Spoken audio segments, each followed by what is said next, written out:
This is 2003. This is what the sun looks like, and the stars. This is the president. And this is the sun in 1955, and the stars, and the president. My parents got married in 1955. They had a child, and they stayed married for 44 years until my mother died. 6 months later, my father told me he was gay. I'm gay. Congratulations on the film. Thank you. It's emotionally rich and undeniably human. No, good, thank you. So it all started with a letter? Yeah, Mike sent me a letter. I mean, I was told the story first by a friend of mine when I was in Sundance at the film festival there. A friend of mine told me the story of Beginners, and I was intrigued by it.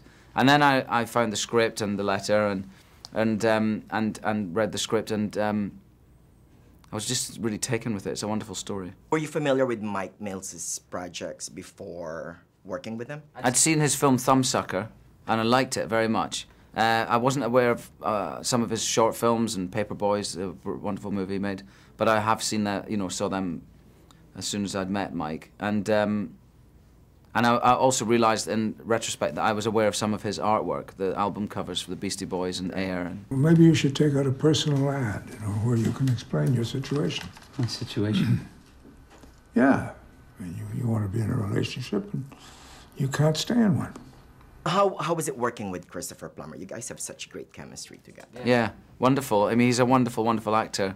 And I'm very fond of him. You know, we had a week's rehearsal together, where Mike sent us off to shopping trips, and he did some strange exercises where Christopher had to mess up his room and I had to make his bed and organize lunches for him and his friends, and he turned me into Christopher's kind of carer, which is what I am in the film. And Christopher doesn't, you know, Christopher's a gentleman in his 80s, but he's as sharp as a knife, and he doesn't need any looking after, certainly not by me.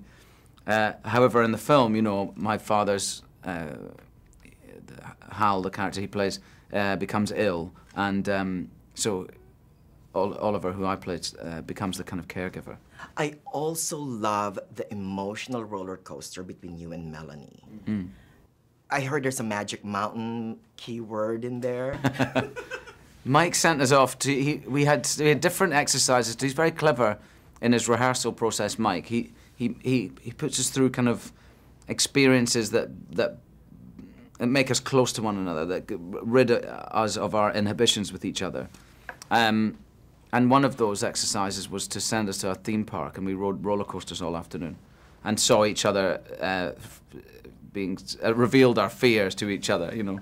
So there was the emotional cue for you when he says Magic Mountain. No, he didn't. He never used it as a cue. It was purely just something we did in the rehearsal period. Yeah. Oh, and how was it with Cosmo, the dog? He's a lovely dog. Yeah. I know, and it must be hard to say goodbye to him. It was difficult to say goodbye to Cosmo. I said goodbye to him, but I also got myself a little dog on the same day. The last day of the shoot on Beginners, I found my little dog in a rescue centre here in LA. Was it also a Jack Russell? No, he's a little poodle mix, but he's the same size as Cosmo. He's a little white dog. He doesn't talk to you, right? He talks to me, yes. Really? You understand each other? Yeah, we do, yeah. This is the dining room where people come and eat sometimes. Look, it's lonely out here, so you better learn how to talk with me. My biggest takeaway from the film is that, you know, in order for all of us to begin, we must understand the history of sadness. Mm. Am I true? I don't know. It's a nice idea, if that's what you took away from it. That's what yeah. And here's the deal. Your character is very, I mean, almost verging on depressing and depressed, yet you still maintain that charm, Mr. Ewan. Mm. And I was like, I mean, I hope he has a happy ending at the end.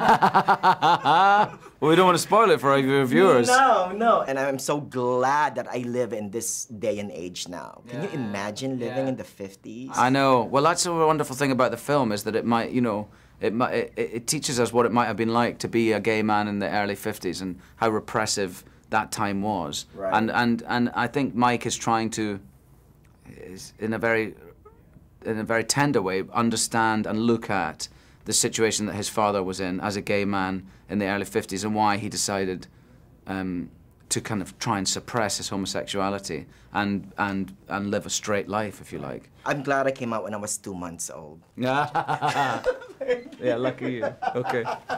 Take care. This is what I'm supposed to feel like.